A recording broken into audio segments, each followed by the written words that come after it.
there.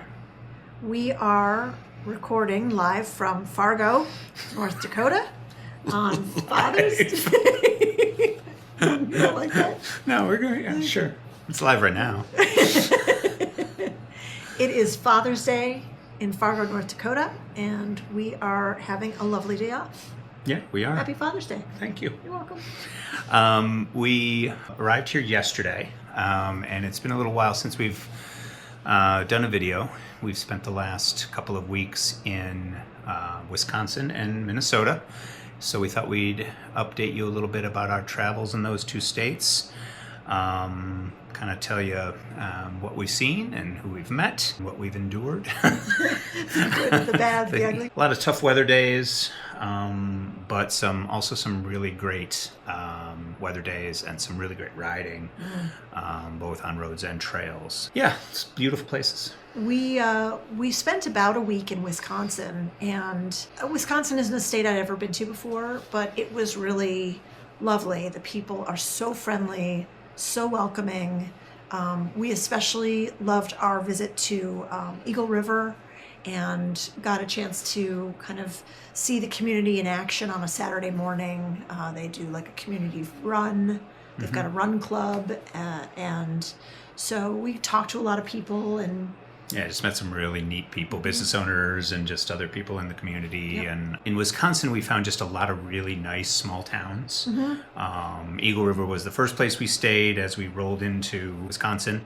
But we went to Boulder Junction, which is a beautiful little town. We only rode through there, but stopped and had lunch at a coffee shop, which was great. We went to Hayward, spent the night there. It was a really nice place. One of the things that we noticed in Wisconsin is that every town seems to claim to be the world capital of something. There was loons and snowmobiles and elk. In Clam Lake. Clam Lake, is that what it was called? Clam Lake. Clam Lake. Oh, we had such a great stop in Clam Lake. We found this little, it was like a old style motel, but it was connected to a convenience store and a post office. One building. Clam Lake looks like a bend in the road. Like it literally, there was no town. It was just the road sort of turned 90 degrees, and great people. We had a great stay there. A nice meal across the street. Well, the guy who owns the place runs the convenience shop in the daytime, and he rents out rooms in this little motel. And then across the street is kind of a tavern-y kind of bar. Yeah, there were two restaurants right next to each other. They've got it all organized in Clam Lake. So Clam Lake is the elk capital of the world. Yeah, and at least 3 places are the muskie capital of the world. Boulder Junction was, I think Hayward also claimed that, and as we rolled into somewhere in Minnesota, they also claimed that they're the muskie capital of the world. So some kind of battle going on. Muskie, very popular around there. Yeah. We did try walleye also, which is like a fish of this area. Not a fan, but thanks anyways. Yeah. We crossed into Minnesota at St. Croix Falls, which was really nice. Beautiful waterfall there, and a really nice walkway down to it, and stopped there and spent a few minutes getting just kind of sightseeing before we rolled across a bridge into Minnesota. So we came across sign that said Adventure Bicycling Camp House or Adventure Bicycling Bunkhouse. And I saw it as we were going. Trevor had missed it, and I was like, hey, did you see? And so we turned around and went back to really look at it. And the guy who lives on that farm, his name is Don, came out to talk to us and introduced himself and told us the whole story of how the bunkhouse got started. He's had it for about 15 years, I think. Yeah, he's lived there a very long time, but he's only been... the bunkhouse. 15 or so years ago, the road in front of his house was under construction, and there were some cyclists who were walking down the road because it was all just sand and they couldn't ride. And they were walking, and they stopped and said, do you mind if we camp in your lawn, on your lawn? Yard, yeah, just in his yard. And he said, sure. And didn't know anything about it. He's not a cyclist. He didn't know anything about the Northern Tier route, and got talking to them, and they explained what it was about and about Adventure Cycling, who put together the route about 40 years ago.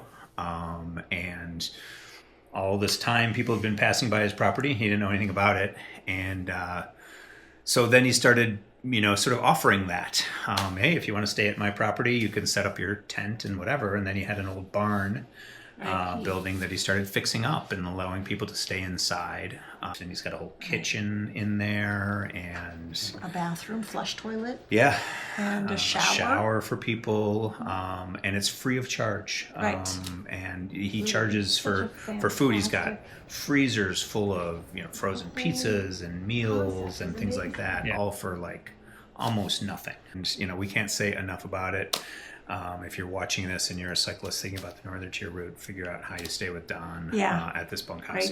Great guy. Wonderful guy, and he's doing something that's just incredible for cyclists. We did hook up with the Paul Bunyan Trail and some of the Heartland Trail in Minnesota. The Paul Bunyan Trail was really great, and we were able to stay on that trail for more than a day. Yeah, about 70 miles over 2 days we did on that one trail. And that was a really pretty well-maintained trail. There were a few little bumpy bits, but not bad. Not bad. So, of course, I had to stop off to find a Paul Bunyan statue, because no trip would be complete without a picture of Paul Bunyan and the Blue Ox. Right. So we found that in Bemidji, and I made Trevor go over and have his picture taken with it. Right. No doubt Paul Bunyan is big in this area. Of course, Paul Bunyan is big everywhere. But he's just big. And then after Bemidji, we headed sort of back south. On the way, we stopped. Lake Itasca State Park. Stopped at Lake Itasca State Park, where we were the first people to discover the headwaters of the Mississippi. Along with a lot of other people in their RVs and campers and any kind of vehicle you can imagine. We all arrived at the same time and discovered it together with them. That was a really beautiful day, though, and especially after having a rainy day, I so appreciate when the sun is shining and the sky is clear and we can hear the birds in the morning again. And the stop at the state park was nothing short of just beautiful. From there on to Detroit Lakes, which was a nice town.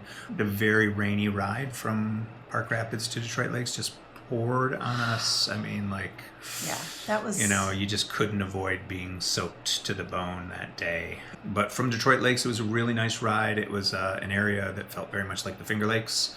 That morning that we left the Detroit Lakes area, rolling hills, farming, lakes, and people's cabins, and a lot of people kind of just out and enjoying the weekend.